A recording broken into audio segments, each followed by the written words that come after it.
Hello everyone, how are we all doing? So today we're talking about this, the Casio DW-340. And if you're wondering, I am wearing today the C80 brown version. Very rare watch this is, didn't make very many in brown. Thought I'd give it some wrist time. And anyway, so today we're talking about this. Quite a rare looking watch, the way it looks, because on first glance you would automatically think it's like a G-Shock because it's quite bulky. And just to give you a little essence on the size, I'm going to show you with my vernier, yeah, just how chunky it is. Let's do it button to button. 50mm, that is, almost. And thickness, we're looking at, well, it's not too bad a thickness, around 13.5mm. We'll do for the, and 45 that way. It's quite a chunky old thing. So, do you know what the thing that frustrates me about Casio? Because when I get a watch like this, I'm not too familiar with the year, because I don't really collect, you know, the bulky stuff like this. You go online and you think you can type it on the internet, just like DW-340, and up will come up. Casio should be the first search engine to pick it up, and it will take you to their website, and it'll just give you, the basics, like when it first came out. What's the DW stand for? 300 meters. Why does it go that deep? What battery does it take? You know, the download of the instructions, and all. You get nothing from Casio at all. There's nothing, there's zero. All you get, like for this, when I went to have a little look about this watch, you're getting tons of people online who has a watch like this, and they're all speculating. Oh, mine, I bought mine in 1985. One person said 1998. Back and forward. No one's giving you the correct answer. They just think, you know, they know what year all this stuff. And it's not their fault. They just, because they haven't got the information online. It's really, with Casio, really frustrates me, stuff like that, because they've got a long legacy of Casio watches back from the late 70s. You would have thought 25 years ago, they would have got someone from their team to document and put all the information on the Casio website. And it's great for the algorithm and how it picks up information. But they have literally zero stuff. It's just so frustrating. But just to clarify, so I have a magazine here. Voila. And this is the watch. So this is the DW-340. So anyone who's watching and is unsure, and you put it on the Reddit forums where all these watches come from. So this is a catalogue from 1993. And this exactly, so this is a new model as well. So that's when it first came out. 1993. I presume this is, yeah, this would, actually I don't know what country this is from. Whether it's UK, it says printed in Japan. Oh, it's not in the UK, so this is probably, where was all this? Canada, I don't know. But base it around, so if it says, if this catalogue is 1993, it may have come out in 1992, but in different countries. So you can go back 1 year just to make yourself, you know, whatever. So just to clarify, this watch came out in 1993. A ton of stuff online, but it's just incorrect. Now, what's different about this watch? By the way, they made two variants. One with silver buttons here, and one, the same thing again, but with gold buttons, which is strangely though, the inside is like a gold rim and the display is sort of a goldy colour as well. I don't know why they didn't have them all in gold, because you've still got the gold there, you've got the gold rim around there. Now, what's different about this watch is a very unusual 300 meters diving range. which is a hell of a lot for a digital watch.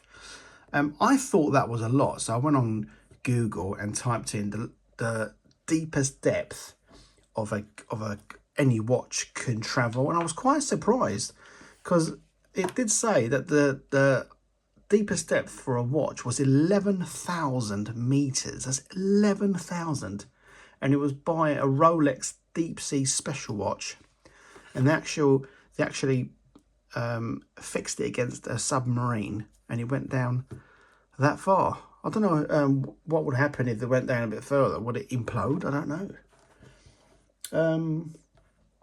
Yeah, so that's quite interesting. I think Casio, I don't think they made it more than any watch more than 300 meters, which is astonishing, really, isn't it?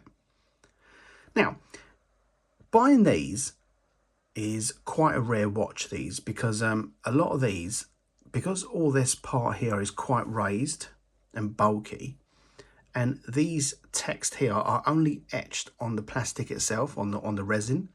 It doesn't take much for this to wipe off. So there's lots of watches on there. When I mean lots on eBay to buy, they are quite heavily used around here. It's all scratched up, and the text is nearly all of them are missing. So it's quite a rare model to find one. This is a new old stock. So this came from a closed down Casio store from the early 90s. Now the features it has, oh, by the way, so the original strap perished, and they do have text on here. I'll show you actually, hold on. Let me show you, just so you know. So this is the original strap.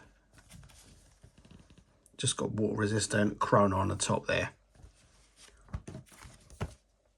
So I just fitted a similar strap again, but there's no text on it at all. I can't find them, they're not available. Not that where I'm looking at anyway. So the basic features, let me just screw here. It's got a nice little display as well, and the glass is recessed quite lower than the outside of the resin itself, which is quite nice. And I also like the way they fitted this back plate, so it's like recessed into the resin itself, which is pretty cool. Right, so here we have a light. Bing. We also have alarm. I think it's only got one alarm though. We're also going to hear the alarm. Look. It also has daytime, dual time, so you've got another time on top here. You also have a timer, and you also have a stopwatch with a split timer on it as well. Another good feature with this, which I didn't really realise until I was playing around with it, it's got this little cursor here. Let me just get my pen and point it to you. You see here? Now that stands for remind. So if you have, for example, I mean, don't forget, this is 1993, so you never had mobiles or anything like that. So what you did was, imagine you had a doctor's appointment tomorrow, but you may forget. All you got to do is hold, let me just turn it off quickly. I'll show you.